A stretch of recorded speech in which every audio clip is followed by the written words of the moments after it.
Nicaragua అనేటువంటి ఒక దేశం ఉంది. ఈ నికరాగ్వాలో బైబిల్ తీసుకురావడం అనేది నేరం, అక్కడ రద్దు చేయబడింది.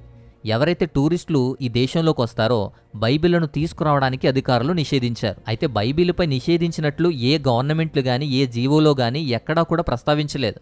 బైబిల్ నిషేధానికి కూడా ప్రభుత్వం ఎక్కడా కూడా వివరణ కూడా ఇవ్వలేదు. వాటితో పాటు అనేక రకాలైనటువంటి పుస్తకాలు కానీ, మ్యాగజైన్స్ కానీ, వార్తాపత్రికలు, డ్రోన్సు, కెమెరాసు, ఇలా చాలా విషయాలు వారు నిషేధించారు. అలా నికరాగ్వాలో తీసుకువెళ్లడం అనేది నిషేధించారు. పైగా ప్రభుత్వ అనుకూలమైన సమూహాలు తప్ప ప్రజా ఊరేగింపులు ఎక్కడా కూడా జరగకూడదని వాటిని కూడా నిషేధించారు. అలాని ఇది ఏమి బైబిల్కి ఎగెనెస్ట్ దేశం కాదు. నికరాగ్వా అనేది క్రైస్తవ దేశం, ప్రధాన మతం క్రైస్తవ్యమే. రోమన్ క్యాథలిక్లు, ప్రొటెస్టెంట్లు ఎక్కువగా ఉంటారు. సరిహద్దు క్రాసింగ్ వద్ద ఇలా న్యూస్ పేపర్సు, మ్యాగజైన్సు, ఇలాంటి పుస్తకాలు, డ్రోన్లు, కెమెరాలు, ఇలా చాలా రకాలైనటువంటి కొన్ని నిషేధించబడిన జాబితాలు ఇవ్వబడ్డాయి. అవి సెక్యూరిటీ పర్పస్ ద్వారా ఇవ్వబడ్డాయి.